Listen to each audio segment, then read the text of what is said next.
Y por tanto las mujeres, podríamos decir, podían estar a disposición del hombre hasta el punto de poder ser violadas todos los días sin que hubiera ningún problema.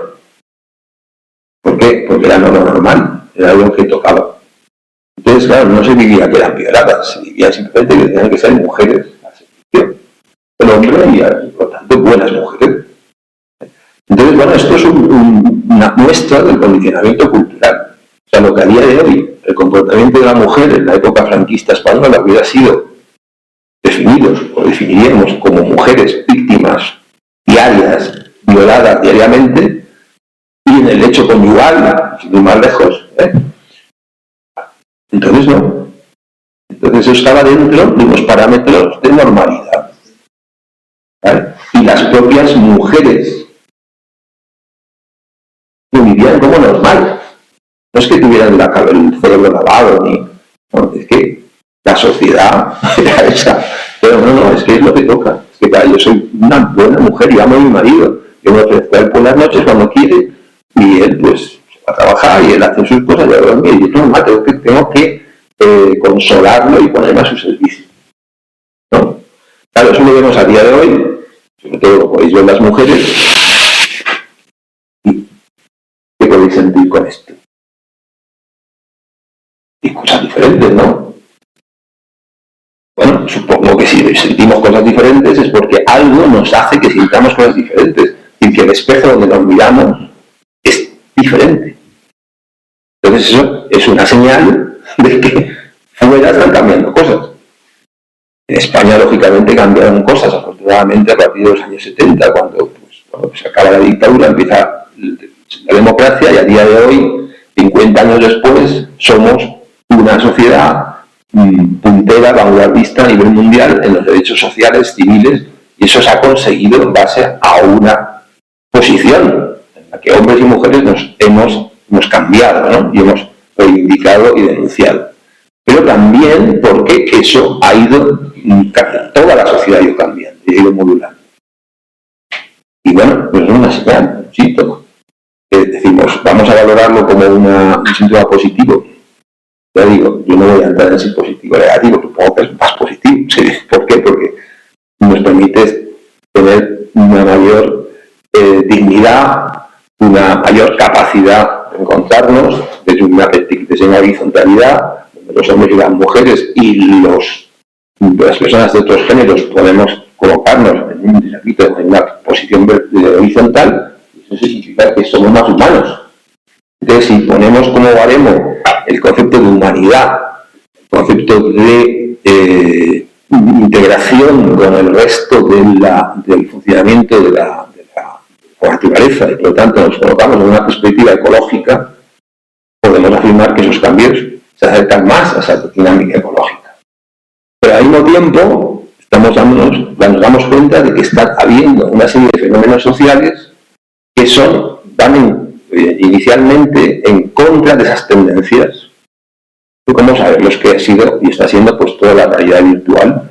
La realidad virtual tiene cosas que nos acercan y nos dan una potencialidad humana brutal, y al mismo tiempo también sabemos que individualiza, que nos separa de lo que es la comunicación directa, y bueno, pues lo que tenemos ahora, y cada vez con el formato online, se adquiere conocimiento, pero no es lo mismo estar en vuestra casa que poder estar aquí, que yo a Carla al menos la puedo tocar un poco, de acercarme, y a ti te voy conociendo directamente, no te podría conocer estando en red, ¿no? Y entonces, bueno, la conexión humana pasa necesariamente por la proximidad y por la presencia. Esa presencia, sobre todo del mamífero humano, que es muy lento en su proceso evolutivo, como sabéis, sobre todo en el tiempo de independencia de autonomía, mucho más que cualquier otro mamífero, estamos viendo que esa presencia también es cada vez menor en ese periodo de tiempo. Entonces, digamos, pero esto es importante. Bueno, si para el adulto la presencia, la relación humana se acerca más a lo real, estamos cerca, pues un bebé mamífero que no es nada sin la presencia de aquel que le está nutriendo, de aquella que le está nutriendo, a todos los niveles, no solamente a nivel alimentario, sino también a nivel de piel y de contacto, pues, ¿qué ocurre? Que lógicamente va a desarrollarse en condiciones de vulnerabilidad. Y si sobrevive, si sigue su evolución personal, va a haber una base de vulnerabilidad. ¿Por qué? Porque va a desarrollarse con una carencia de humanidad. Bueno, esa carencia de humanidad, conforme se va organizando la personalidad, no se va a ver aparentemente, pero sí va a estar en la base, en el núcleo de su personalidad y de su desarrollo humano. Y precisamente son estas contradicciones entre la problemática nuclear y la superficie de la personalidad lo que genera estos tipos de organizaciones borderline. Porque hay una contradicción, repito, entre fuerzas internas que están, digamos, escondidas a la percepción habitual y que por tanto forman parte del inconsciente, pero un inconsciente que no solamente está asociado a una no memoria de nuestros recuerdos, sino que está anclado directamente en una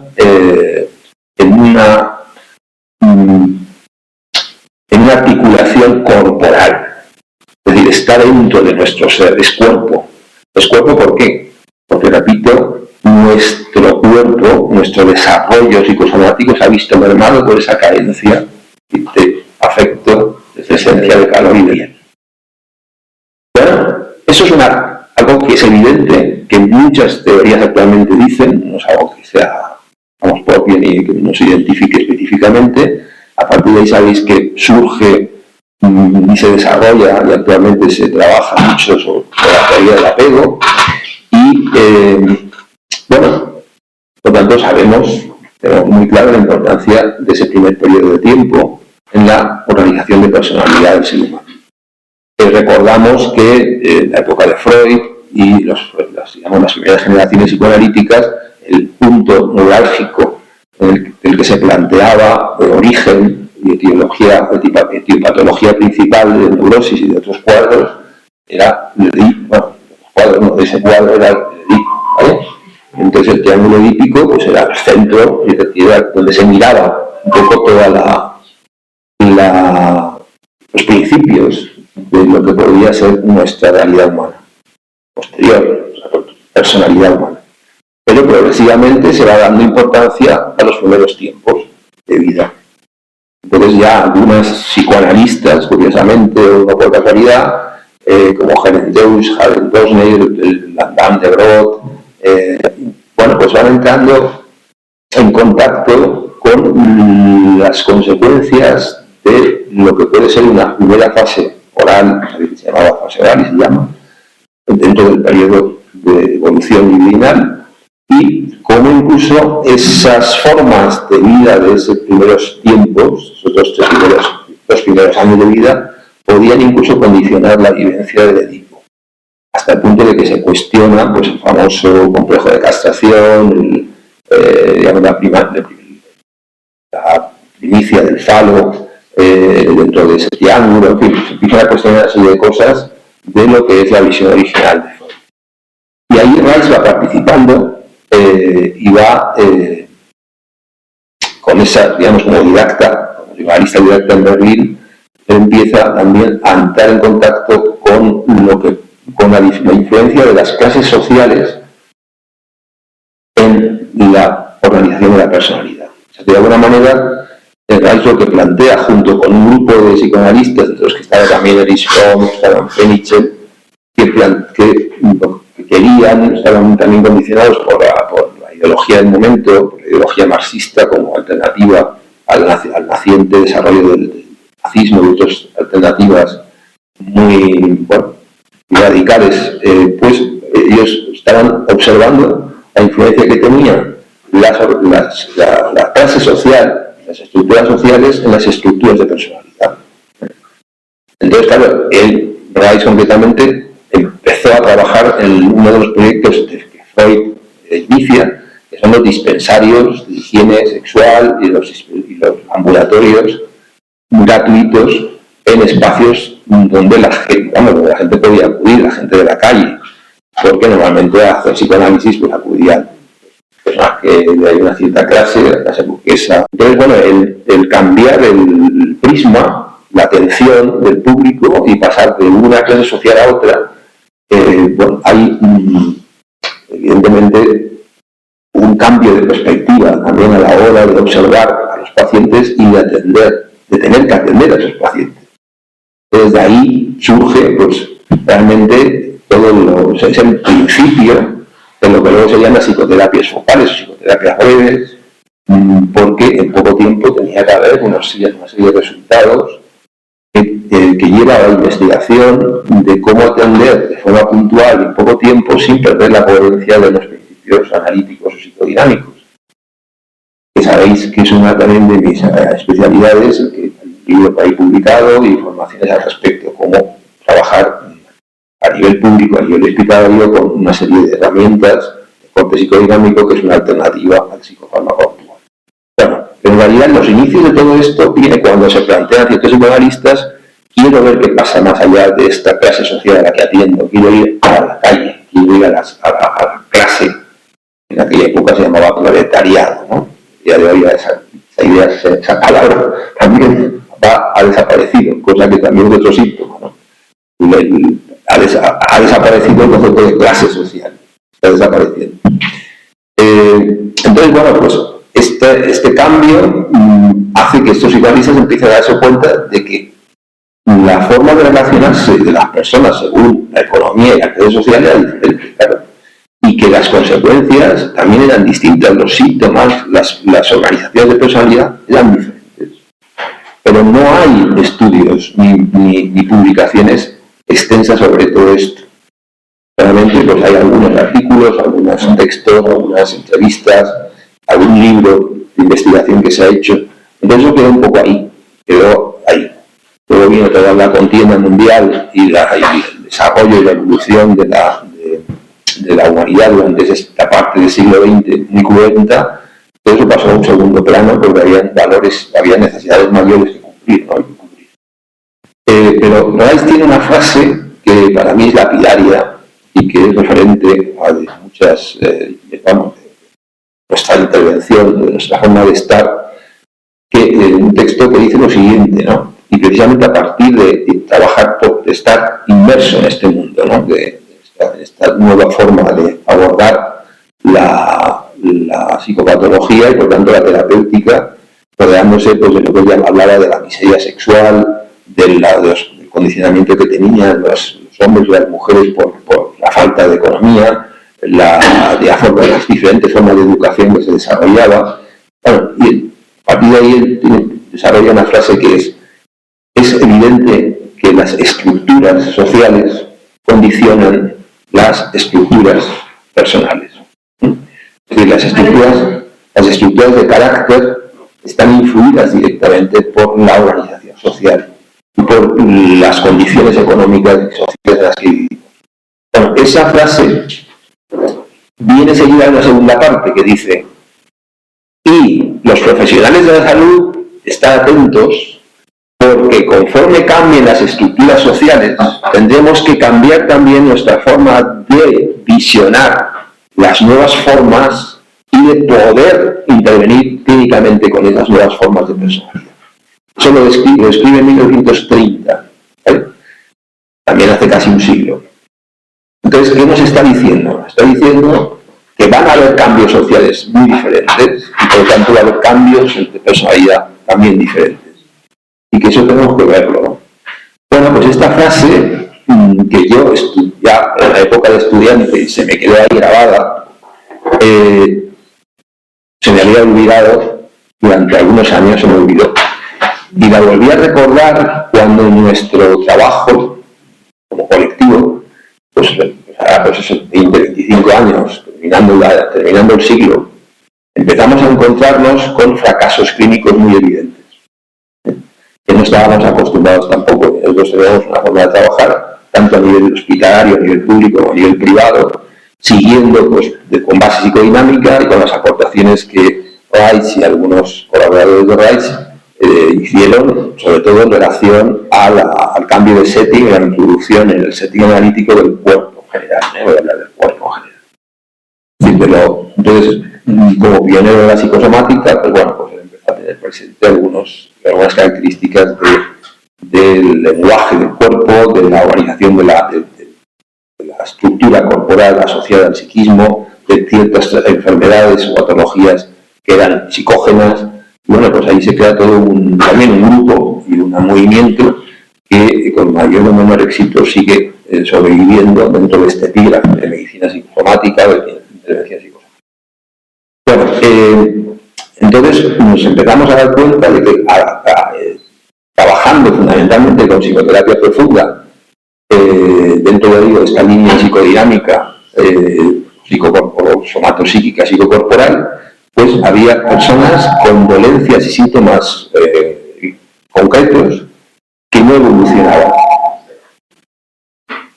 Y nosotros seguíamos un poco el estándar, seguíamos el protocolo de funcionamiento.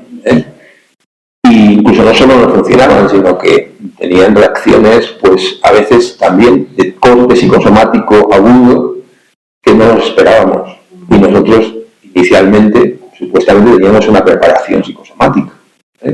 Y trabajábamos con dolencias psicosomáticas, incluso con personas con procesos tumorales, con procesos de infecciones inmunológicas, de enfermedades inmunológicas, inmunodepresoras, bueno. Entonces, ¿por qué? Porque trabajamos en equipos interdisciplinares, con lo cual podemos abordar ese tipo de cosas. Bueno, pues no había evolución. Entonces, bueno, será cosa de que estos terapeutas no han trabajado bien, vamos a supervisar a través de los seminarios. Bueno, las supervisiones de los seminarios de casos, que para eso están, pues veíamos que no eran terapeutas solo que estaban fracasando, que éramos varios, muchos. Entonces, bueno, lo que planteamos es, bueno, si la variable psicoterapeuta o transferencial no es la causa, si la variable metodología terapéutica no es la causa, pues tenemos que ver la posibilidad de que la causa sea la propia estructura del paciente. Y esto era en los tiempos en los que empieza a conocerse los textos de Kerber, los textos de Ansier, es decir, que otras personas que también estaban en la trinchera clínica, pues observaban desde su mirada, pero coincidíamos en lo mismo, en que estaba habiendo un cambio en la realidad de algunos pacientes. Bueno, esto se va considerando, igual que se consideró dentro del orden más de otras escuelas psicoanalíticas, y fuimos modificando nuestra forma de intervención, igual que algunas escuelas psicoanalíticas hicieron. Por ejemplo, planteamientos de Kerber con la terapia de expresión, etc. Pero algunos profesionales se resistieron a esto. Incluso se planteaban, el planteamiento era, no, es que no sabéis trabajar. Es lo mismo que le decía Freud un poco a algunos de sus discípulos cuando decían, profesor, que mis pacientes no hablan, en el diván no hablan, ¿qué hacemos? Y Freud decía, no, paciencia, hablarán, es decir, no nos salgamos de la ley de la libre asociación, ¿vale? Y entonces, bueno, pues seguíamos, pero claro, a veces ese seguir el estandarte clásico o el ortodoxo, pues llega un momento en que no, es evidente que no, porque sigue habiendo un fracaso. Entonces, claro, si el tratamiento nuestro es, lo primero es el paciente, pues tendremos que ver qué hacemos. Entonces ahí nos llevó, abrimos una investigación sobre estos nuevos pacientes.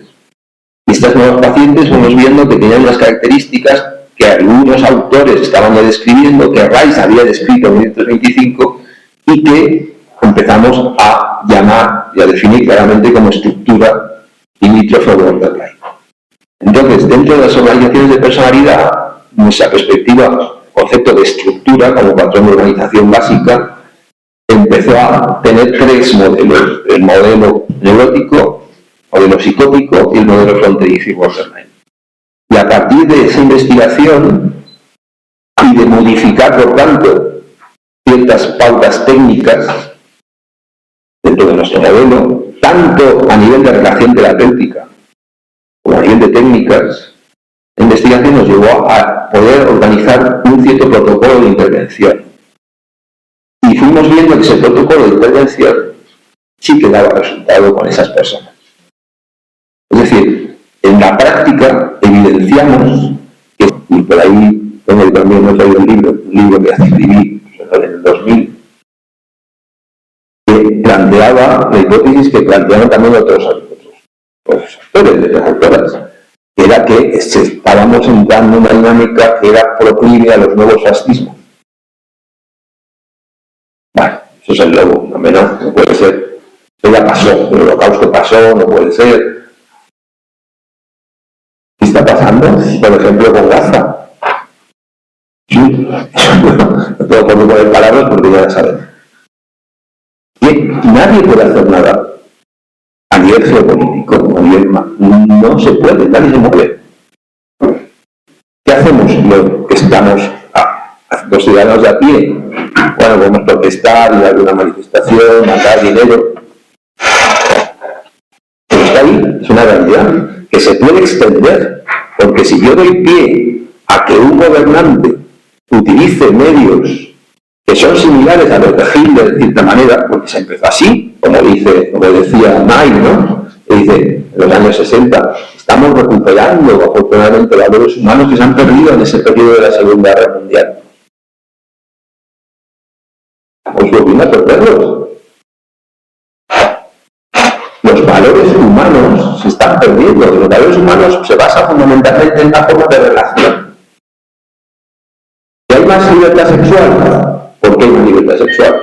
Porque accedemos más a una literatura porno, porque accedemos más a unos espacios donde la sexualidad no es visual, porque está permitido tener relaciones de promiscuidad, porque no se cuestiona el género. Afortunadamente, sí, bueno, hay cosas que afortunadamente han cambiado. Pero, ¿de qué nos sirven las plataformas de sexo fácil? Más allá de tener la ilusión de que follamos, de que tenemos sexo.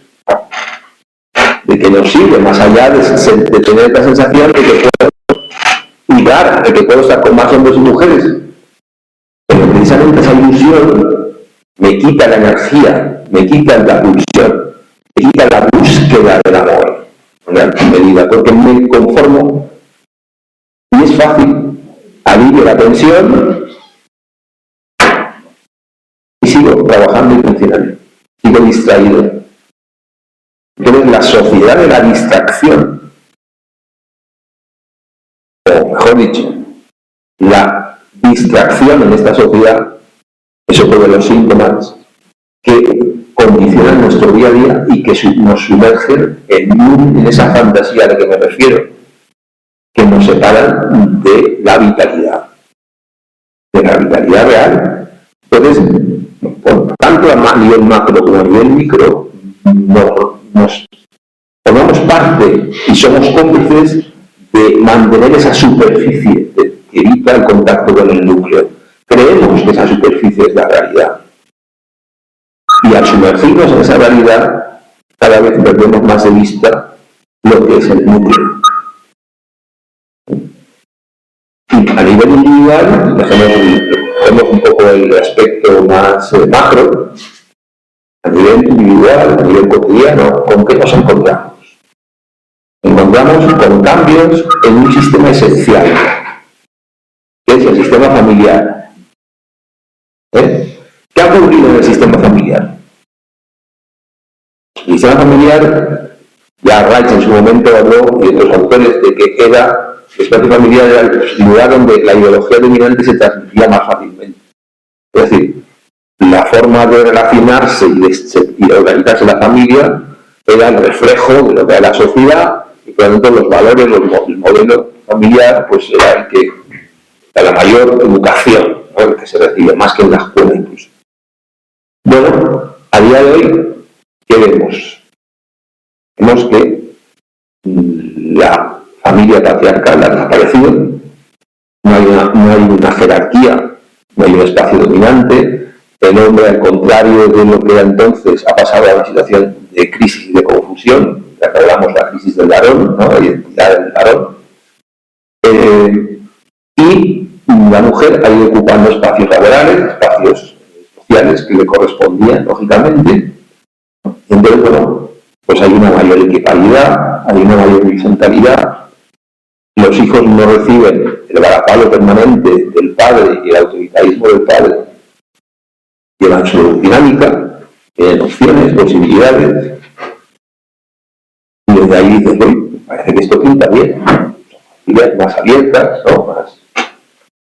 Bueno, pero también nos encontramos con que en esas familias cada vez más aumentan las patologías infantiles y adolescentes. Curioso, ¿no? Antes, los niños y adolescentes que iban al psiquiatra, iban a atención, a urgencias, o que estaban catalogados o diagnosticados, eran unos de unas. Quizás porque había menos conocimientos, puede ser. Pero lo cierto es que ahora la estadística nos dice que hay una mayoría incluso de niños y adolescentes que están medicados y diagnosticados de los que no lo están. Por lo menos en Europa. Hay cosas que aquí no tengo referencia. TDAH, siglas, es el mundo de las siglas. De hecho, el DSM-5 es más que el premium de las siglas, por eso muchos profesionales de la salud hemos desterrado ese manual, ni siquiera para peritajes. Bueno, resulta aberrante, porque todos tenemos la etiqueta. Cualquiera tenemos etiqueta. Entonces, bueno, sabemos lo que crean las etiquetas, la cosificación, ¿no? Entonces, bueno, esta es una característica que está pasando y es una pregunta: ¿por qué nos observamos cada vez más niños, niñas, adolescentes que no se adaptan para la adaptación? No se adaptan a la realidad. La familia neurótica, característica de la neurosis, adaptación. Estructura rígida, patriarcal, pero permanente y presente. Por lo tanto, consecuencia, personas adaptadas, pulsionales, y que en un momento determinado se desbordan las pulsiones y se crean las reacciones que sabemos todos que se daban en la sociedad patriarcal. Fundamentalmente las contiendas bélicas, las catarsis en los espacios lúdicos, etc. Pero el resto del tiempo había acción, mayoritariamente. A día de hoy, ¿qué nos encontramos? Espacios familiares donde no hay estructura. Son espacios abiertos, entre comillas, donde cada cual tiene su tiempo ocupadísimo. Estoy hablando de unas clases determinadas, pero yo creo que en general eso es así. Cualquier clase social, el tiempo está ocupadísimo. Entre otras cosas porque o no tengo para comer y tengo que buscar comida, o tengo que pagar lo que he pedido de préstamos al banco, por lo menos en Europa. Porque allí los préstamos siguen siendo baratos. Allí están los préstamos a día de hoy personales de un 5 o un 10, que aparece mucho. Hipotecas a un 2 o un 3. Aquí, antes, ellos se pasaban al 20, no ahora. Claro, pedí un préstamo a un 20%, ¿no? Pues ya no se lo piensa. Pero imaginaros lo fácil que es pedir un préstamo a un 2%, o préstamos a un 0%. Claro, pues en vez vas a dar un coche a un 0%, dámelo ya. ¿Qué tengo que pagar? ¿300 o 20 al mes? Bueno, es un poquito, pero es con 0%. No venimos a pagar 300 euros todos los meses, ¿eh? Suma los 300 del coche, los 100 de la lavadora, los 50 del iPhone. Joder, pues tengo que trabajar. Y mucho, ¿no? Entonces, lo que se denomina consumo salvaje es la trampa del nuevo esclavo, que provoca el nuevo esclavismo. Somos esclavos económicos de una nueva sociedad bajo la ilusión de que los esclavos tenemos muchas cosas y acceso a muchas cosas, a cualquier cosa. Casi un delirio. O sea, no tenemos acceso a casi nada, realmente. Pero tenemos. Y ya recordemos que Erickson hablaba de la diferencia entre el ser y el tener. ¿Qué tengo y a cambio que soy? Cada vez estoy más alienado, y eso también ya Marcuse en los años 60, 70 ya lo previno, y hablaba del hombre unidimensional, de cosas que hoy en día parece que hemos perdido esa referencia. Bueno, yo aquí aprovecho para contarla. El hombre alienado, el hombre, entonces hablaba del hombre, pero no el hombre, la persona, se refería a eso. Hombres, mujeres y cualquier persona tiende a la alineación o alienación, la palabra cual, alienación, a veces decimos la alienación, no, es que es así. ¿Por qué? Porque estamos completamente dominados por cubrir objetivos de logro que nosotros mismos hemos elegido. Y encima, con la paradoja, ¿qué paradoja? ¿Que tú eres libre? ¿No? ¿Te obliga a alguien a comprar? Es esa la perversión de esta nueva sociedad. Es perverso. Es perverso en el concepto lacaniano de la palabra. ¿Por qué? Porque no tienes posibilidad de defensa frente a la realidad que te presentan. Eres libre. No compres. ¿Cómo hago para no comprar? Si todos los amigos de mi hijo tienen un iPhone y mi hijo está todo el día queriendo un iPhone, y yo no puedo pagar un iPhone. ¿Y cómo digo a mi hijo que no tengo dinero? Porque entonces, si no tiene dinero, sus amigos se van a decir que menuda mierda de padres tienes que no te compran un iPhone. ¿Y de dónde sacan ese vocabulario y esa forma de ver la realidad? De una cosa que se llama redes, a las cuales no tenemos ningún acceso directo, ningún control directo. Y es la primera vez en la realidad de la humanidad que lo social domina completamente la intimidad. Ya no existe intimidad, ya no existe refugio, no existe lugar donde no llegue el monstruo. Y cada vez, por tanto, tiene menos posibilidad de ser combatido. Y estamos aquí, en una sociedad donde la superficie, el monstruo va comiéndonos nuestra percepción hasta el punto de que tenemos que constantemente subirnos al carro de lo que el monstruo hace y quiere. Con la salvedad de que el monstruo somos todos y todas. No hay un monstruo.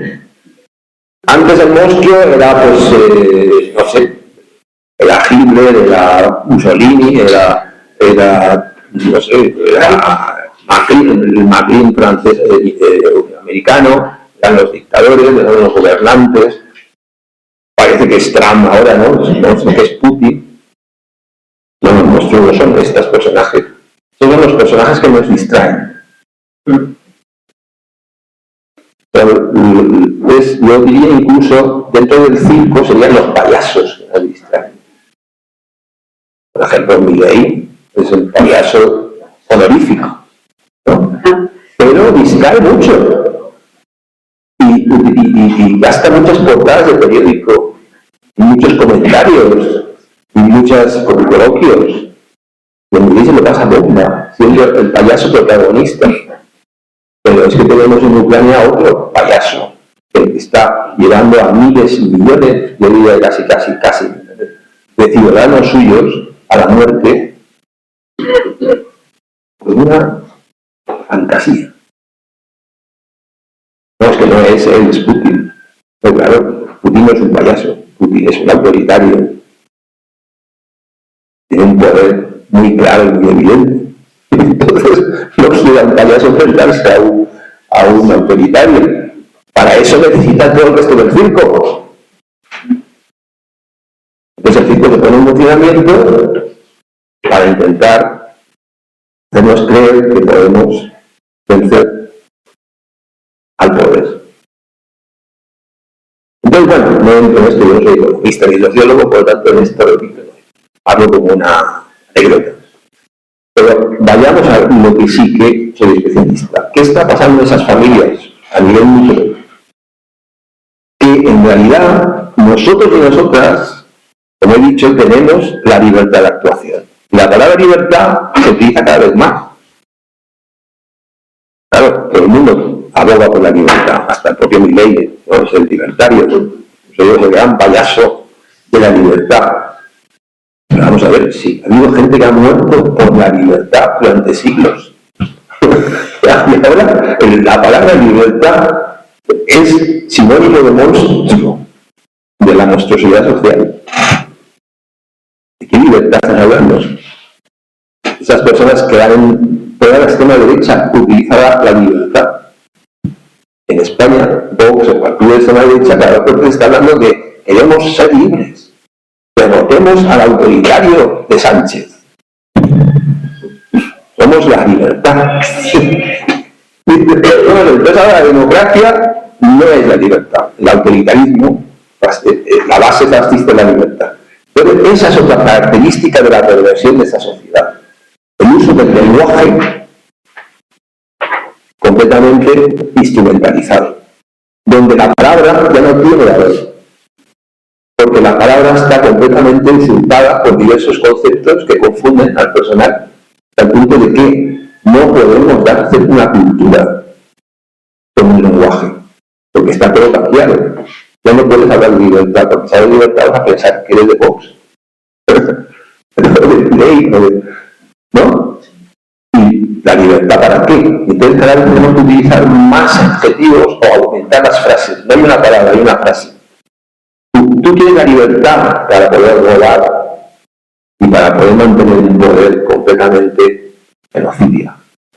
Esa es tu libertad. Mi libertad no es la justicia social. Pero tienes que aclarar que está mucho tiempo. ¿Y qué pasa? Que hoy solo se escuchan 30 segundos. La gente no escucha más. Por eso toda esta conferencia no la va a escuchar nadie. O sea, madre mía, es rollo, o sea, que no lo aguanto. Bueno, pero como puedo hablar, hablo. Aprovecho. Pero si me dejan hablar, si me escuchan 10 segundos, cuando voy a explicar que la libertad de la que yo me refiero tiene que ver con la justicia social, ya me han cortado. Y sin embargo el otro dice, libertad contra la autoritario Sánchez, me da tiempo a oírlo. A ese le voy a contar. Bien, entonces volvamos a la familia. Y ya para terminar, porque todo tiene un final. ¿Qué parte hay que podemos intervenir y que sí que podemos acompañar? ¿Qué parte hay en la cual somos protagonistas y podemos, por tanto, como protagonistas actuar? Aquello que tiene que ver con la cotidianidad, con nuestra vida cotidiana y de la que somos protagonistas, repito, como padres, como profesionales de la salud, como ciudadanos, como personas que tenemos una pareja, como personas que tenemos un sistema familiar, un grupo, un equipo de trabajo. Y lo que sí podemos modificar, podemos gestionar es nuestra forma de relacionarnos.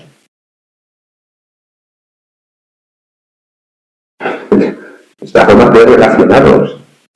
Entonces, si adquirimos y recuperamos la conciencia de que somos, como decía antes, mamíferos, que necesitamos contacto, necesitamos piel, necesitamos mirada, necesitamos desarrollar nuestros sentidos. Necesitamos intercambiar nuestras necesidades humanas. Pues vamos a poder hacerlo si queremos, ahí sí que tenemos quizás más libertad. Pero claro, si estamos completamente esclavizados por tener cosas y por ocupar el tiempo en tener dinero para tener cosas, evidentemente nuestras relaciones pasan a ser relaciones cosificadas y que no tenemos tiempo para eso.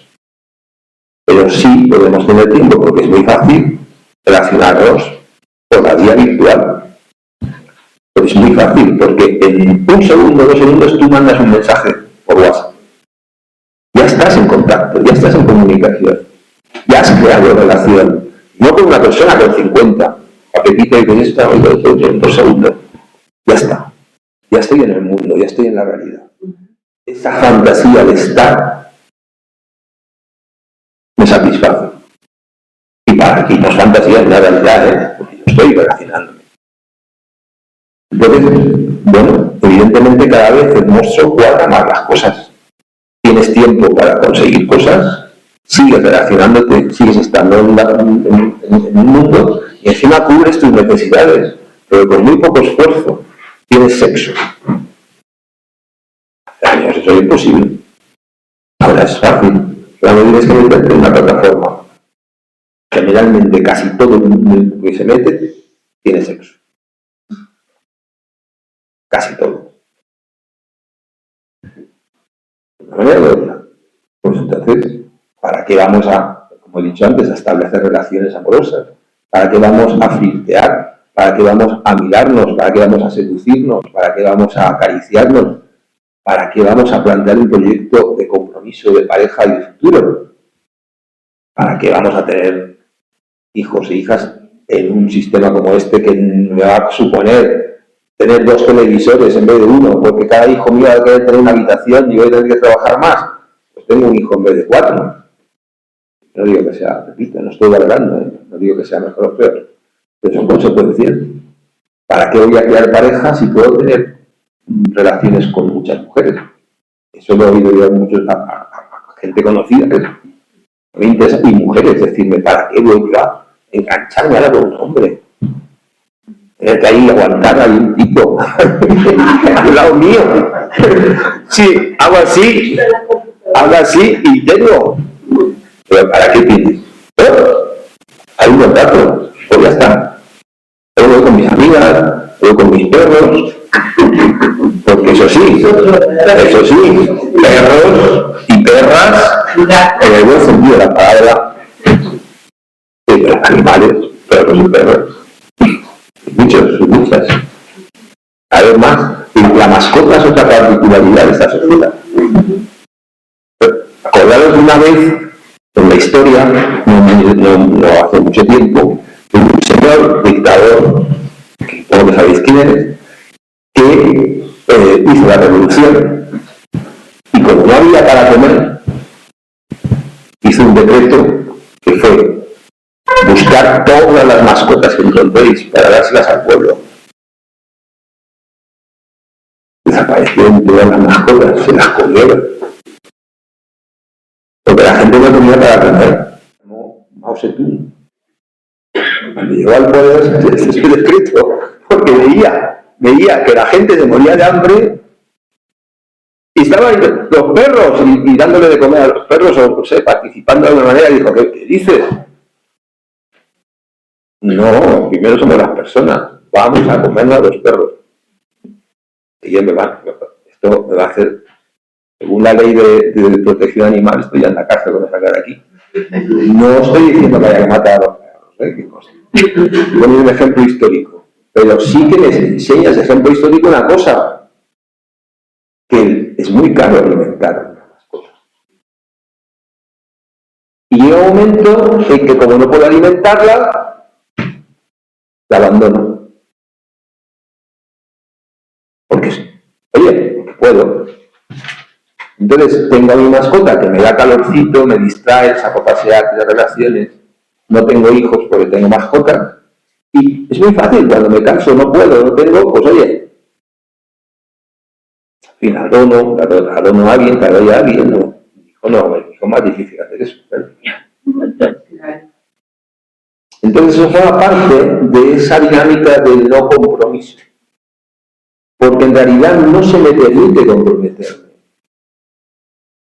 Porque hay una serie de exigencias que yo mismo elijo y por lo tanto la trampa y la soga al cuello me la pongo todos los días. Hay un dibujo en el Escucha un vecino de Rice, es un libro que no escribió Rice, se lo publicaron con textos de Rice, que aparece eso, esclavo de ti mismo, un dibujito, una soga, creo, algo así, pues estás allá, tú mismo te pones ahí la cadena, ¿no? Esclavo de ti mismo. Bueno, pues la sociedad actual eso es algo que es evidente, pero no es evidente. Es decir, no lo vemos. Cada vez lo vemos menos. Cada vez tenemos más posibilidad de ver la realidad. Significa, a niveles nuestros, a niveles concretos de nuestro modelo, cada vez hay más tensión ocular. Cada vez significa, por tanto, que tenemos los receptores anestesiados, cada vez más anestesiados. Significa que cada vez más vamos a tener, utilizando ya un término más analítico, el uso del imaginario más frecuente y más consolidado. El imaginario significa que yo hago uso, suplanto mi interpretación de la realidad por la realidad. Bien, último. ¿Qué ocurre en esas familias aparte de todo lo que he dicho? Una realidad. Y es que esa presencia, que cada vez nos resulta más difícil en lo cotidiano, no se da en el espacio primitivo. Primitivo no me refiero al neandertal, me refiero al bebé. En los tiempos en los que el bebé humano exige una presencia permanente. Y cuando digo presencia no me refiero a apego, y menos al apego que se está utilizando ahora, tal y como se concibe esa palabra en muchos textos y muchos teólogos y intelectuales norteamericanos. Me refiero al apego que empieza, voy a citarlo, y que habla de la presencia a todos los niveles, no solamente a nivel de imagen. En el mundo de la imagen, si yo estoy, ¿no? Estoy aquí estoy. No soy un fantasma, me puedes tocar, estoy.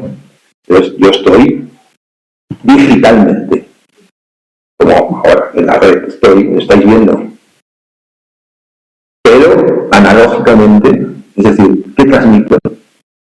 ¿Qué aparece en una determinada teoría de la comunicación? Somos solo lo que se ve, somos lo que transmitimos.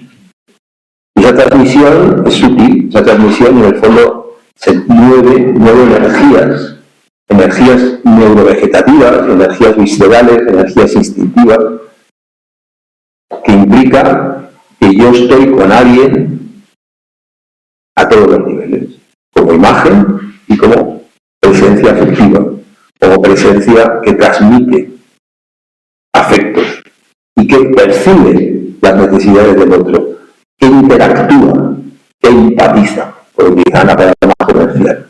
La mujer y el hombre en la familia pues no tienen por qué tener unas grandes diferencias, unos grandes roles marcados, pero confundimos el rol con la función y hemos confundido, y esto es algo muy importante para nosotros a nivel de profesionales de la salud, se ha confundido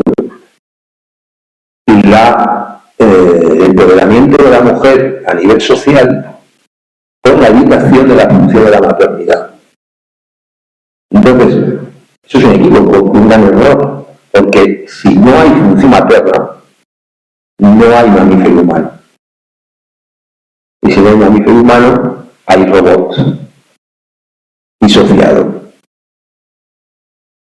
decía antes que la neurosis, la característica de la palabra, para utilizar pocos segundos, que se asemeja es la adaptación. Pero borderline, la palabra que se asemeja es la disociación, que no es la escisión psicótica, es la disociación. La disociación significa que la imagen no acompaña a lo que yo transmito. Y no vas a saber nunca lo que yo transmito, porque ni yo mismo lo sé.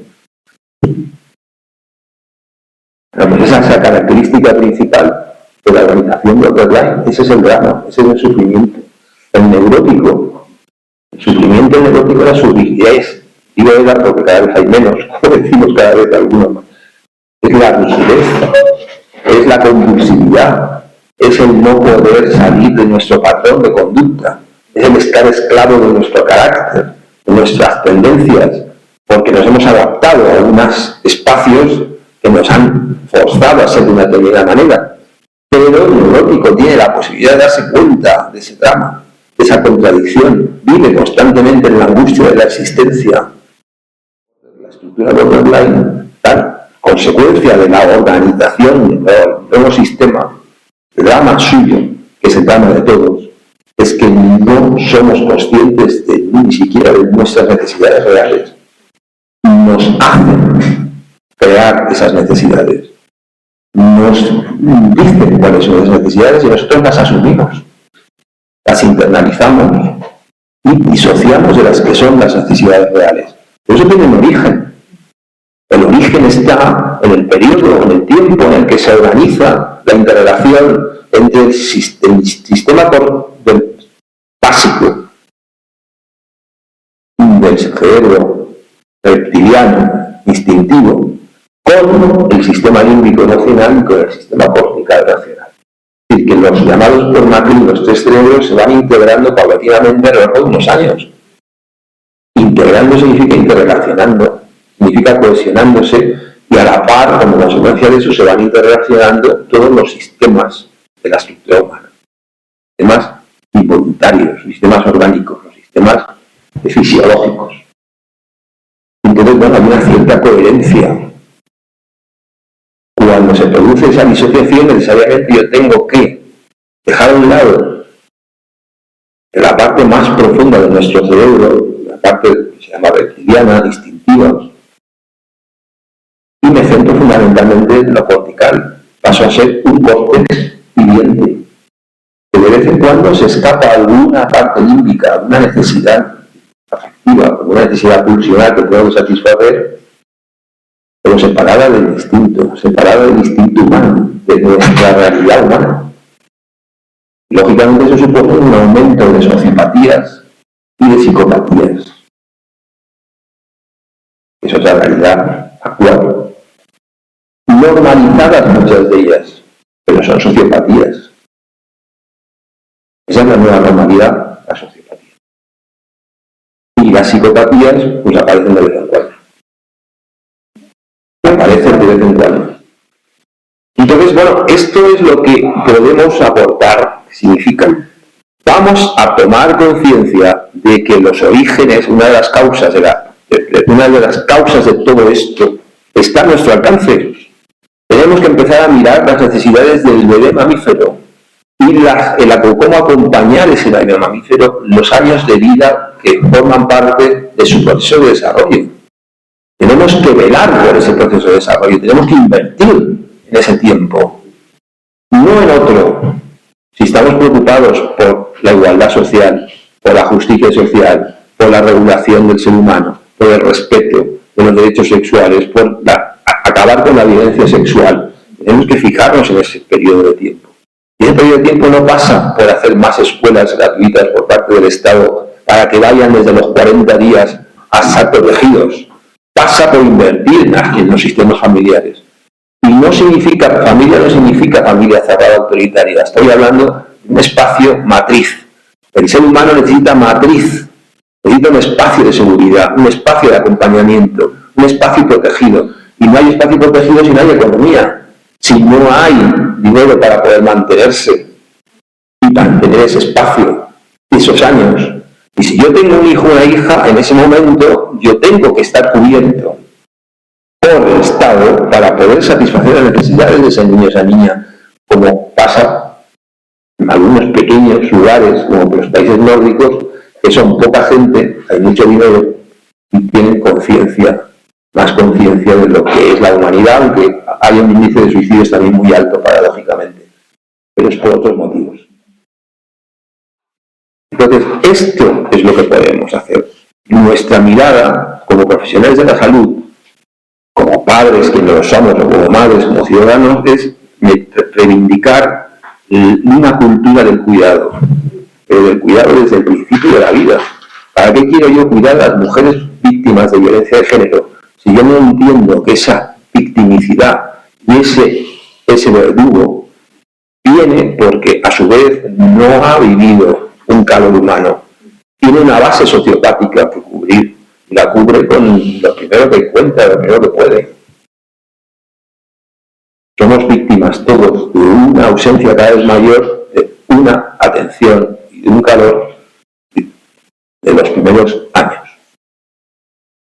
Y eso es fundamental, porque a partir de ahí se va a poder regular y desarrollar, pues lo que es en las etapas libidinales, puede haber una conciencia de humanidad y, por tanto, personas que a nivel consciente van a tener la capacidad de darse cuenta del engaño, no van a tener una percepción disociada y van a poder denunciar y van a poder vivir cotidianamente cada vez más cerca de lo que es la esencia del ser humano, la humanidad del ser humano, la ecología del ser humano. Y con esto termino, porque espero que podamos reflexionar al respecto y podamos al menos escuchar un poco y poder debatir este tema, que creo que es crucial. Cómo recuperar la conciencia ecológica del ser humano. Muchas gracias.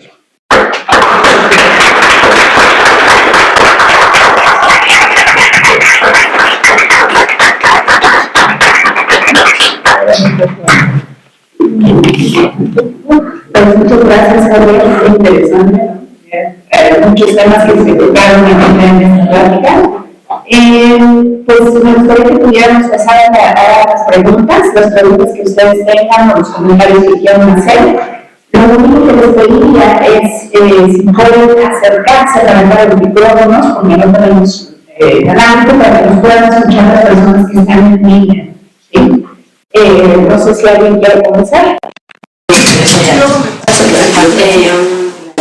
Aprovechando esta última parte en la que hablabas de la matriz que necesita la función materna, ¿cómo acomodarías una sociedad como la mexicana donde el feminicidio, ¿no? La falta de ley del padre principalmente, porque mayormente los hombres se van y la que queda es la madre, una madre que devora, ¿no? Y que podría, en términos de estructura, generar seres perversos, ¿no?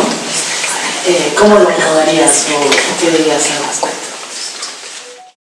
Bueno, lo estás diciendo tú. O sea, de alguna manera ya estás diciendo, ¿no?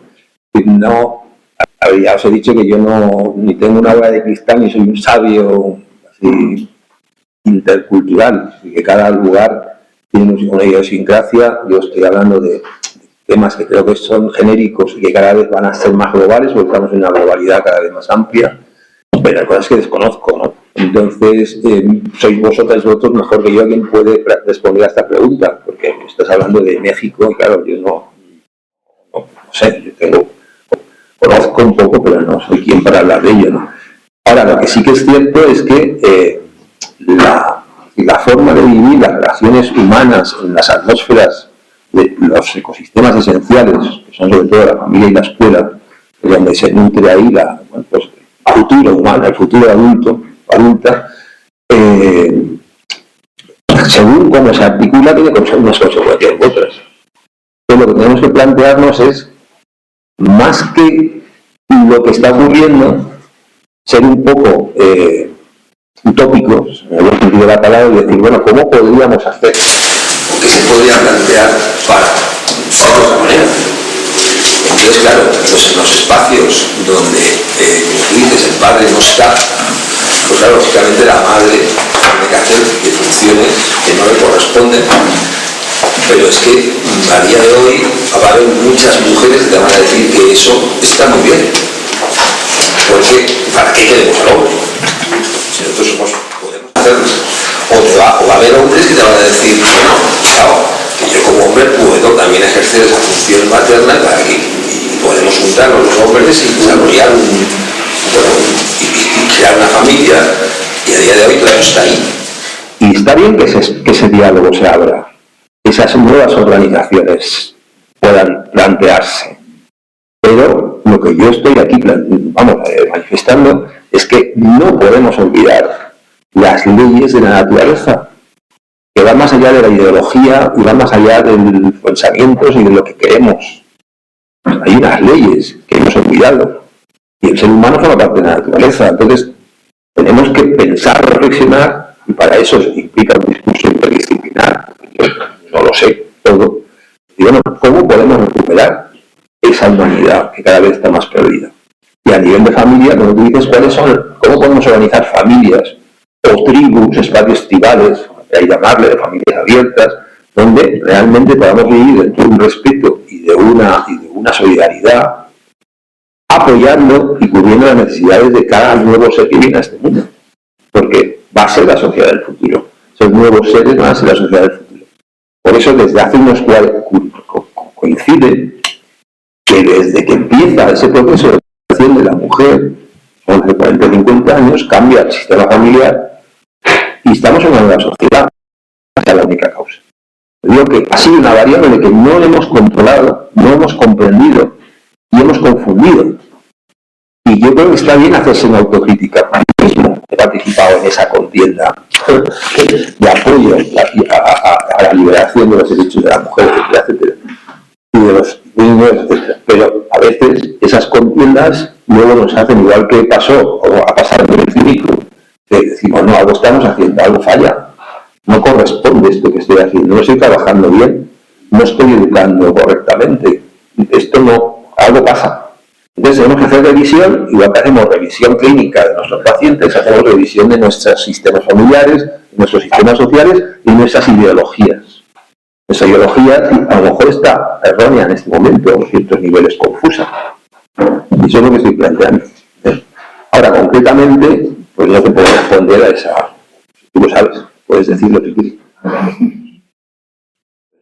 Y puedes participar si quieres decir. Gracias. ¿Alguien más que quiera participar? Me gustaría preguntar, Javier, porque veo en tu currículum que has trabajado con grupos también. ¿Cuál es tu experiencia con el grupo ante este nuevo tipo de prevalencia, ¿no?, de caracteropatías?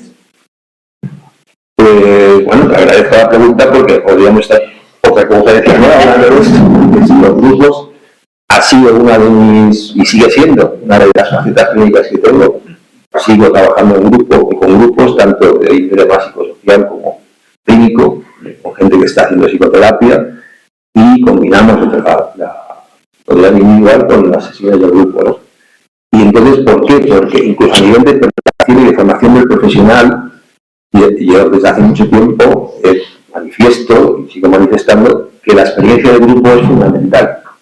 Y podemos hacer un trabajo individual, podemos hacer psicoterapia individual, pero si no tenemos un espacio grupal donde poder encontrarnos con lo que son las características del grupo humano y donde aparecen nuestras tendencias patógenas del grupo humano, pues hay una pata que falla. Por ejemplo, sin ir más lejos, el componente paranoide, que está asociado al juicio extremo, ¿no? Estamos todo el tiempo sintiéndonos enjuiciados y todo el tiempo con la sensación de amenaza por parte del exterior. Ese componente paranoide, socialmente hablando, hace que nuestras relaciones también estén un poco condicionadas por ello. Incluso las relaciones profesionales. Y hay muchas personas que vienen a la consulta y viven la amenaza ya del propio terapeuta. ¿Por qué voy a confiar en esta persona? A lo mejor me dice tal cosa y enseguida, cuidado. Entonces, a nivel social sabemos que ese componente cada vez está más y que no está muy bien elaborado ni estudiado. El componente paranoide de la relación paciente-terapeuta, ¿no? Bueno, pues eso en el grupo es un espacio que se presta a ello. ¿Por qué? Porque se dice que lo paranoide juegan dos. Lo paranoide como la cosa pequeña de lo paranoico. Siempre hay dos. Yo y tú, hay dos. Por eso está la amenaza y el amenazado. Claro, el momento en que, como eso pasa mucho en las parejas, que hay tanta sensación, tanta violencia en el sistema de pareja, es proclive porque hay dos solo.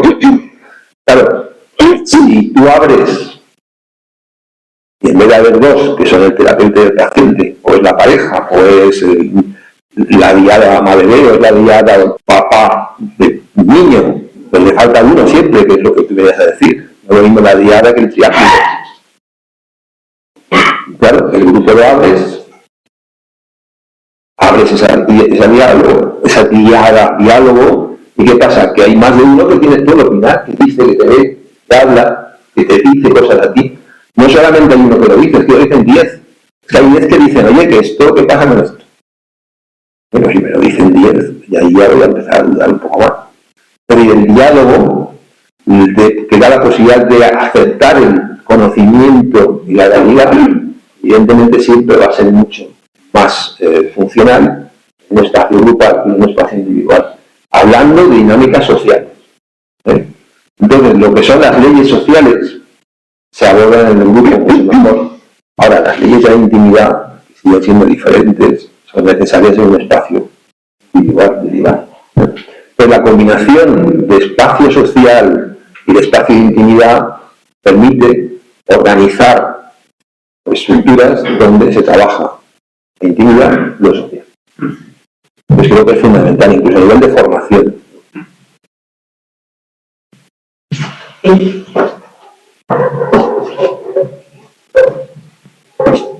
Bueno, primero quería felicitarte por tu maravillosa conferencia, y no es muy común que el terreno terapéutico, psicoanalítico, haga una conexión con una cuestión económica y social tan amplia, y te lo agradezco porque eso nos permite a todos entender más de lo que hablas, ¿no?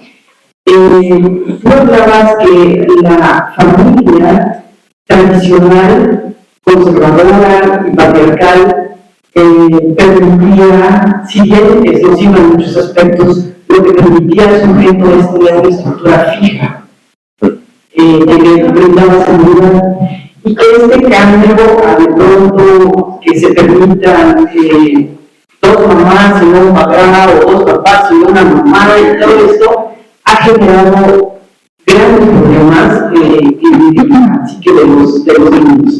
Entonces, lo que te quería decir es cómo abordar este tema sin decir, ok, no, como esto está siendo problemático, pues mejor nos vamos a las estructuras antiguas, porque esa corriente también es muy fuerte, y es un argumento político de la derecha tremenda, que critica el feminismo, que critica la posibilidad de a la mujer que aborte legalmente, o de que se enamore de una mujer o no de un hombre, porque dicen, estamos más acusantes. Finalmente, esto es psicólogo y no para la perfección.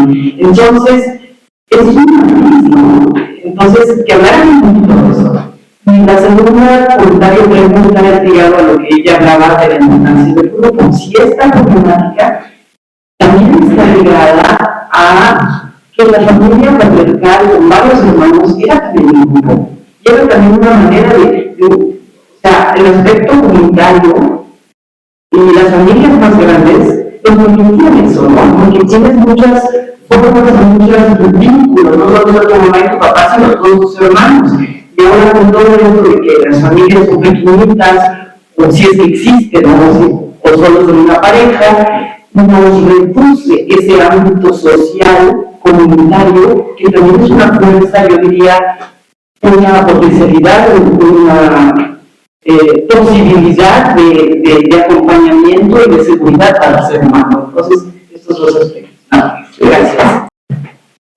Sí, aprovecho lo que has dicho para aclarar algo que te comenté al principio de la conferencia. Evidentemente, esto es un tema muy complejo y como tal, pues tiene muchas variables, y un poco la idea de Graham Morgan, ¿no?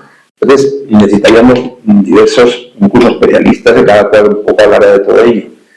Entonces, yo aquí lo que quería simplemente es dejar un poco algunos esbozos, algunas pequeñas frases para que reflexionemos, y que sé que algunos de ellos pueden llevar a crear confusión, ¿no? Y aprovecho para aclarar quizás este tema que tú has dicho, que puede llevar a confusión, porque en el momento en que aplicamos nuestras ideologías al lenguaje, a lo que se dice, podemos confundir una vez más. Entonces, yo no estoy hablando de que sea mejor la familia convencional. De hecho, al primero que he dicho es, no hablo de que sea mejor o peor algo, estoy haciendo análisis y observando. Entonces, lo que se observaba con la familia neurótica, por poner términos clínicos, es que se generaban organismos y organizaciones neuróticas. Y las conocemos muy bien lo que es lo neurótico. Al menos quien no lo ha vivido puede mirar la historia. Son siglos de historia, que es donde se ha mantenido eso. Pero como todo, tenía aspectos cuyas consecuencias nos acercaban a la humanidad, que es el referente que yo utilizo como referente de lo saludable. Nos acercaban a la humanidad y dinámicas que nos separaban del humano. Entonces, claro, todas las dinámicas autoritarias del sistema familiar pues se separaban del humano, pero había partes que nos aproximaban, porque era un espacio donde se permitía el encuentro, se permitía el diálogo a cierto nivel, se permitía la relación y, por supuesto, dentro de la relación, pues muchas cosas. Pero había una estructura. Y la estructura mantiene cosas. Pero en esa estructura, ¿qué es lo importante para mí? Que los roles que se establecían, aunque no eran a lo mejor libremente asumidos, porque venían ya dados por el propio sistema patriarcal, generalmente la función materna estaba más, se producía más porque era obligada. ¿Vale? Era obligada. La madre tenía que estar ahí. Excepto en las familias que no, porque económicamente ni siquiera podían hacer eso. Pero la madre podía estar ahí. Y la madre se reivindicaba el papel de la madre y se sustituyó la madre por, incluso en las clases más adineradas, por la figura de la persona que estaba con el bebé. Que durante siglos se daba en las familias acomodadas la madre más exactamente, la nodriza, ¿no? Bueno, entonces empezó a reivindicar más esa función materna. Vale.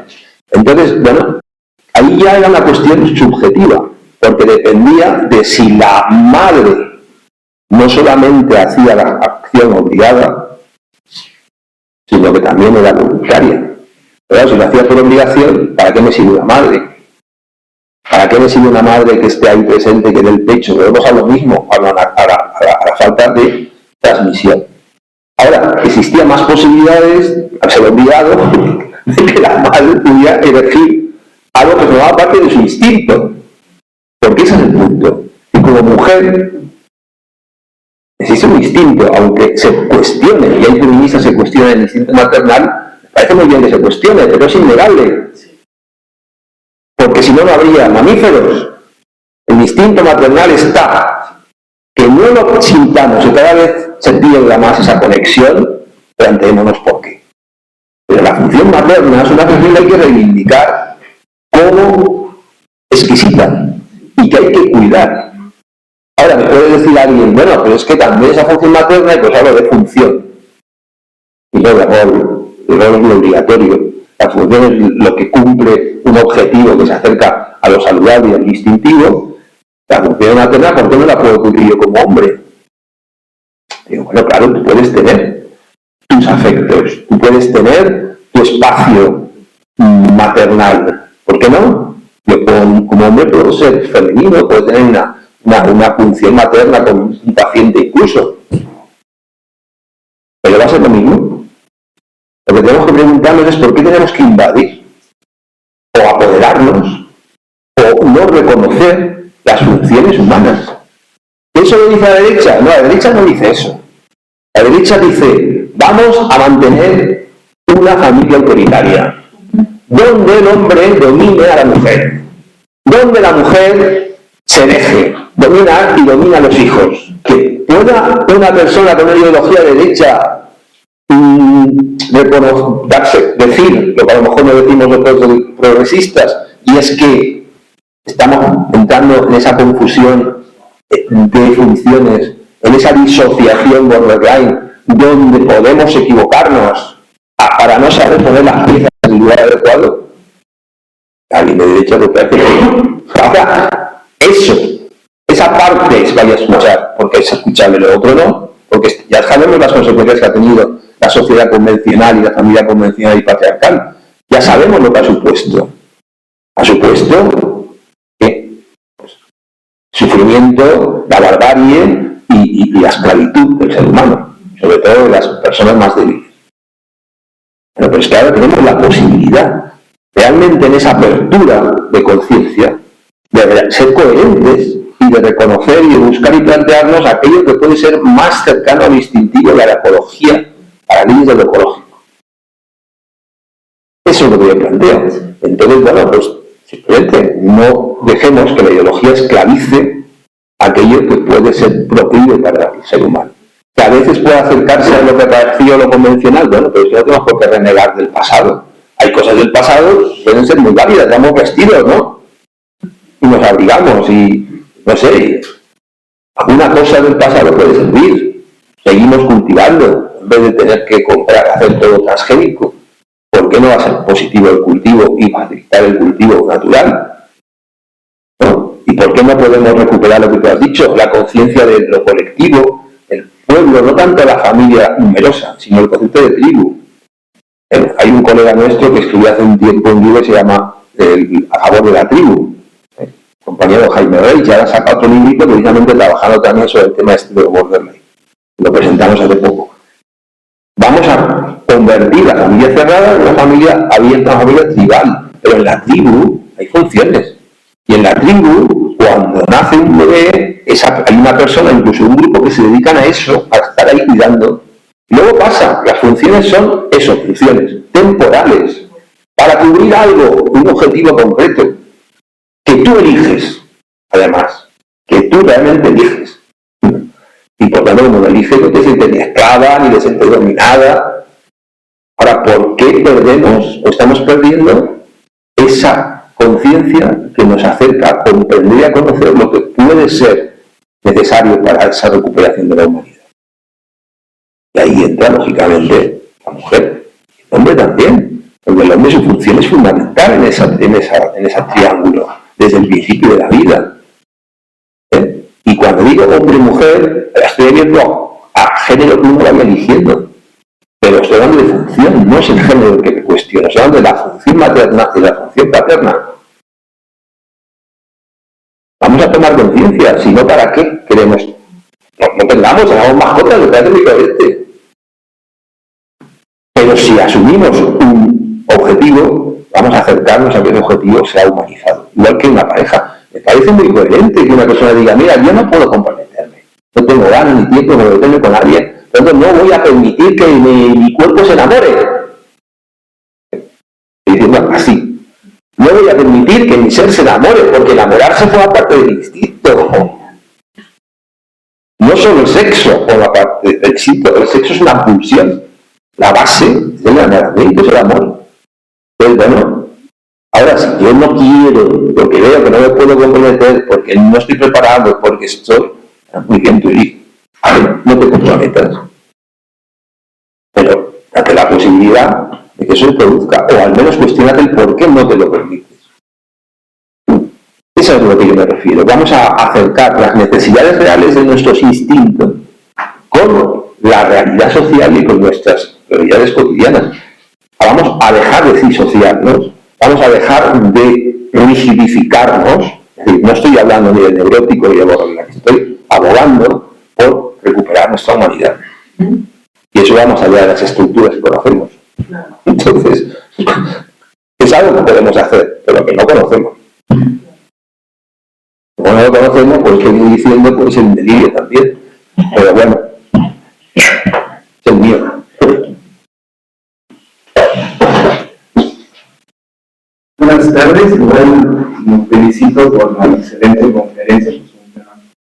Han venido a centrarnos muchos autores, es interesante que también lo lo aborden, se haga eco desde este enfoque.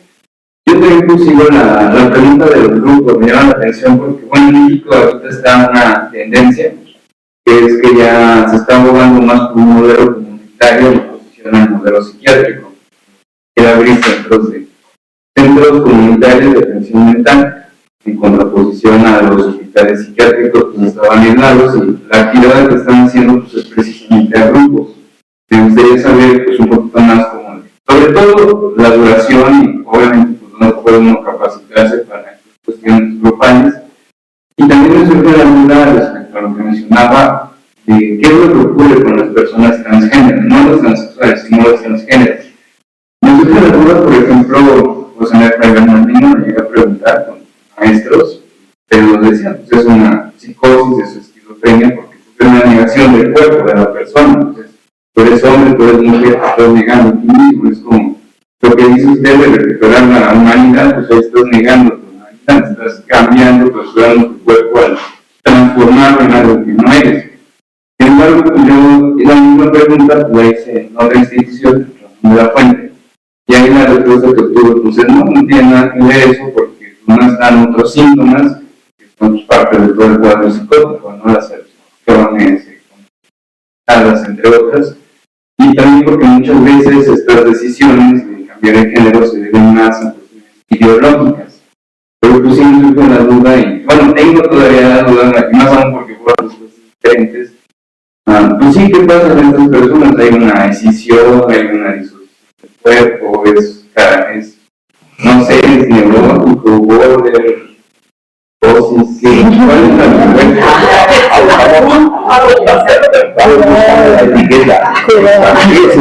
¿Qué es eso? Pues esos son comportamientos que en este momento, afortunadamente para mí, se están reconociendo y se están tratando con mayor tacto y mayor respeto que hace muchos años. Incluso a día de hoy, pues esto sigue estando en una actualidad. Se está celebrando en España una especie de simposio de foro sobre el tema del aborto a los Trump, ¿vale? Que lleva a la extrema derecha, y una de las cosas que se están planteando es que se vuelva a psiquiatrizar incluso a los gays, ¿no? Entonces, claro, y todo esto, pues vamos al discurso. Bueno, pero ¿qué pasa? ¿El gay es natural? ¿Es el heterosexual? Pues cuando se plantea esta pregunta, yo siempre digo lo siguiente, es decir, por lo pronto, tenemos que partir del respeto. Y yo no soy más que tú, porque yo sea heterosexual y tú seas transexual, no seas transgénero. Es decir, a lo largo de nuestro desarrollo, nuestra organización, nuestros mecanismos homeostáticos hacen lo que pueden para sobrevivir. Ese es el planteamiento que yo pediría a todo el mundo. Y vamos a plantearnos que todos y todas y todos tenemos carencias, tenemos necesidades no cubiertas, por tanto, son características que permiten pedagógicamente acercarnos a los nombres. Pero las etiquetas nosológicas es algo que ya es anticuado. Ya está pasado de moda. Realmente está pasado de moda. No sirve el decir, pues, si no hay estos síntomas, no hay psicosis. Entonces, como no se deliga, pues el transgénero no es psicótica, pero es otra cosa. No, esas personas son personas que viven la sexualidad de una manera, que viven su identidad personal de una forma. Ahora, a ti te están haciendo daño, te están agrediendo, son violentos, entonces ¿por qué hay que cuestionar nada? Ahora, un heterosexual que viola, que abusa, que persigue niñas por ahí, está haciendo violencia, y a esa voy a tener que defenderme de él. Y a esa persona la voy a tener que cuestionar o que castigar. Pero quien no hace violencia, pues, bien, cada cual haga lo que quiera, que se comporte como quiera. Ahora, la pregunta profesional, entre profesionales ya, eso a nivel social. Pues a nivel social es el respeto por los derechos de las personas a todos los niveles. Ahora, a nivel profesional, la curiosidad del profesional, bueno, pero ¿por qué hace eso esa persona? Bueno, o sea, hacemos otro simposio al respecto. Lo que hacemos es a ponencia, otro simposio, porque hay mucho que rascar, porque hay que ir a las causas de base, causas profundas, a revisar la historia infantil, a revisar las circunstancias que esas personas viven o no viven, es decir, a la investigación de nuestras particularidades, pero de todos y todas nuestras particularidades. Entonces, ¿por qué? La pregunta es ¿por qué esa persona vive eso? Esa es la pregunta. ¿Por qué? Pero igual que yo me pregunto ¿por qué yo vivo mi sexualidad así? O ¿por qué yo me identifico así? Y tenemos que observar e investigar. ¿No? Pero yo creo que cualquier intento de cosificar las realidades humanas es lo que hay que cuestionar. A partir de ahí, vamos a ver. Entonces, no podemos crear una escala de valores sobre nuestras formas de percibir, porque en realidad ya partimos de lo que he dicho en esta conferencia, por lo menos es el punto de partida mía. El monstruo ya nos limita a todos y a todas. Por tanto, todos y todas tenemos límites respecto a lo que podría ser nuestras capacidades personales, a lo que podría ser el desarrollo de nuestras potencialidades como seres humanos. A partir de ahí, pues sí, vamos a investigar, vamos a preguntarnos, vamos a tener en cuenta el por qué somos de una manera u otra, todos y todas y todos. Pero con ese respeto de base. ¿Vale? La primera pregunta se la puedes responder. Tenemos que ir cerrando, ¿no? La primera pregunta va al grupo, sí. Sí, luego, sí, porque esto me ha distraído mucho. Luego, a ver, en algunos estados europeos, este paso de lo psiquiátrico a lo comunitario se ha producido ya hace años. Ya llevamos trabajando años en lo que se llama la psiquiatría comunitaria. Y bueno, la idea del hospital psiquiátrico está desfasado ya por muchos gobiernos, muchos estados. Curiosamente ahora se vuelve a reivindicar ciertos espacios psiquiátricos o psicológicos porque lo comunitario tiene visos de fracaso también. Entonces, como tiene visos de fracaso, uno que la familia abierta. Como esto vale, vamos a la familia convencional. Como la psiquiatría comunitaria no sirve, vamos a lo psiquiátrico. Es que lo mismo de siempre, vamos a preguntarnos cuestiones de base. Entonces, la psiquiatría comunitaria, en la experiencia que tenemos nosotros, ha tenido siempre un defecto. Y es el idealizar la enfermedad mental. Entonces, cuidado con lo que digo. El sufrimiento mental, igual que el psíquico, igual que el existencial, es una realidad. Luego uno puede hablar de enfermedad o no, o patología, eso es otro término. Pero la realidad de que existe el sufrimiento está. No podemos negar que hay personas que sufren mucho y que necesitan un espacio matriz para poder, al menos, sentirse protegidos y poder empezar a sanar. Si tú, una persona catalogada de esquizofrenia, que además está medicada toda la vida, y que ha estado, digamos, instrumentalizada por esa etiqueta, y la sueltas, entre comillas, de un hospital psiquiátrico y la llevas a un espacio ambulatorio donde va a estar medicada y de vez en cuando va a tener una reunión, un grupo o con un espacio X, la persona la estás llevando a la ruina. Porque no sabe estar en lo social, no sabe estar en lo comunitario. ¿Sabes?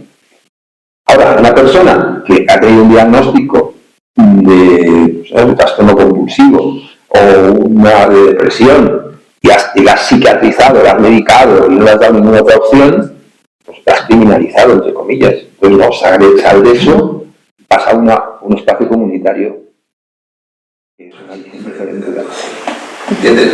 Entonces aquí el tema está en la criminalización que se hace de los comportamientos y del sufrimiento mental y del sufrimiento psíquico. Pero el problema es que los medios de la psiquiatría comunitaria son muy escasos. ¿Por qué? Porque se niega la psicoterapia.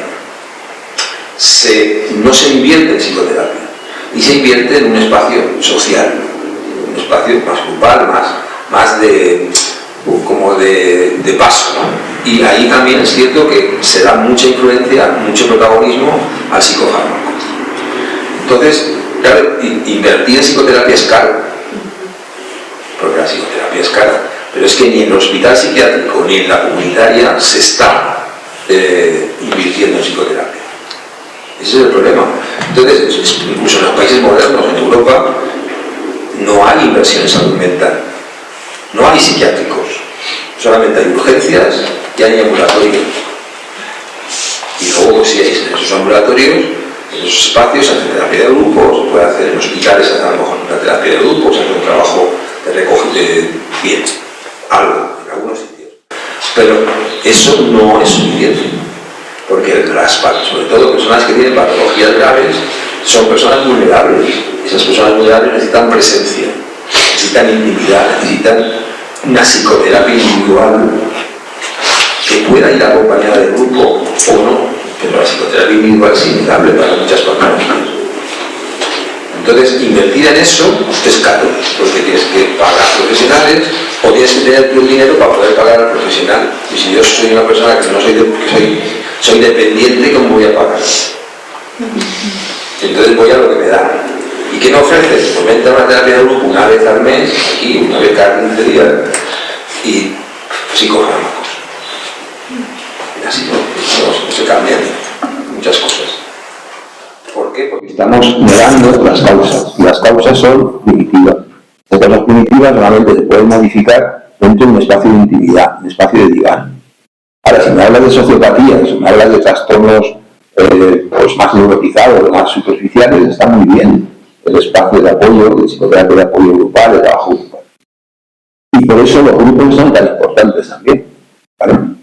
Para mucha gente, pero para otros no. Pues ahí el diagnóstico vuelve a ser fundamental. Entonces, ¿dónde puede haber formación de grupo? Pues hay espacios, por aquí espacios de formación de grupo con modelos diferentes. Nosotros damos formación de grupo a las personas que quieren formarse en grupo desde el modelo de carácter analítico, el modelo se acerca un poco a esta visión que he dicho, ¿no? Donde lo grupal y lo social va acompañado de un proceso, se introduce en un momento evolutivo. Y el grupo tiene sentido a partir de que tú tienes ya unos medios y unos recursos que te permiten entrar en lo social. Pero el grupo es social.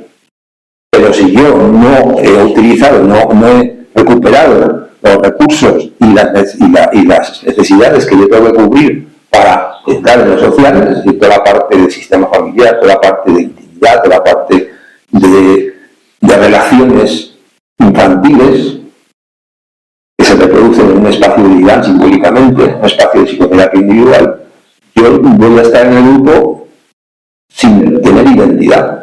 La identidad se gesta los primeros años. Lo social empieza a tener sentido a partir de los 5 o 6 años, que es cuando empiezan a tener sentido las escuelas, la escolarización, etcétera, etcétera. Porque a nivel cerebral hay capacidad de interrelación. Entonces esa es la clave, el comprender las necesidades del ser humano desde esa perspectiva evolutiva, ontogénica de desarrollo. También es cierto que es más barato. Lo comunitario, entrar en todas estas cosas. Esto es muy complicado. No es complicado, una realidad. Otra cosa no quieres invertir en eso.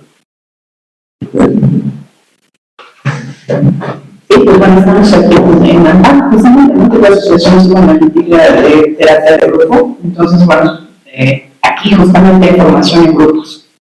Lo tienes cerca. Así es. Pues si no hay más preguntas, también agradecemos mucho la participación. Carla, no sé si quieres comentarnos algo. Yo solo, Javier, te quería pedir si quieres hablar un poquito de la especialidad de ecología en sistemas humanos como una alternativa a todo este tema de la familia, ¿no? De la construcción de nuevas organizaciones. Sí, brevemente. Eso me ha hecho recordar que precisamente algunas de las preguntas que me estáis haciendo ahora, mañana viernes voy a seguir respondiéndolas, porque estamos haciendo la formación de sexualidades humanas, que todos estos temas están apareciendo, que forman parte de Mario. Y creo que es muy importante recuperar conocimientos sobre temas de la sexualidad, que parece que lo tenemos todo claro, ¿no? Pero fijaros en confusión, ¿no? Es decir, bueno, el tema de género, el tema de la identidad, el tema de la violencia sexual, cuáles son las causas, cómo se puede prevenir, qué posición se puede adaptar al profesional. Bueno, eso estamos en ello, ¿no? Una formación que se está haciendo aquí presencial, que acabamos este fin de semana. Y luego, pues una de las matrices formativas que tenemos nosotros dentro de nuestra escuela, que parece que no forma parte de la psicología o de la clínica psicoterapéutica, ahora lo denominamos psicología de los sistemas humanos. Y hace años que pusimos esta materia como parte de la formación del profesional de la salud, en nuestras escuelas, del modelo analítico, escuela de posgrado, porque considerábamos que todo profesional de la salud tiene que conocer y tener acceso al conocimiento de lo que tiene que ver realmente con el desarrollo, las necesidades y las dinámicas del ser humano para hacerse acopio y introducirse en lo natural, digamos, en lo que formamos parte, ¿no?, de la naturaleza. Entonces, claro, la ecología de los sistemas humanos implica investigar, porque no es una materia cerrada, es una materia dogmática, es un espacio donde se permite acceder al conocimiento de diversas fuentes de lo que es la dinámica de la familia, de la escuela y de los espacios grupales, y cómo poder prevenir las causas que pueden provocar patología. Porque las causas de la patología están fundamentalmente en esos ecosistemas. Si nos dedicamos a comprender el funcionamiento tanto conocido como a la alternativa, que sería un poco esa aproximación ecológica, en esos sistemas esenciales, estamos convirtiéndonos no solamente en clínicos, sino en agentes sociales con un cierto conocimiento de otras disciplinas que nos permite tener esa mayor amplitud de visión. Entonces, bueno, en ese sentido, pues lo tenemos como base de formación. Esa materia que tiene un año de duración, que nos abre a autores muy diversos, desde Carl Mogan hasta Rico Capra, hasta, bueno, pues investigadores de antropología, de sociología. Bueno, es como abrir un poco fronteras. Gracias. Gracias a todos por su participación. Pues gracias.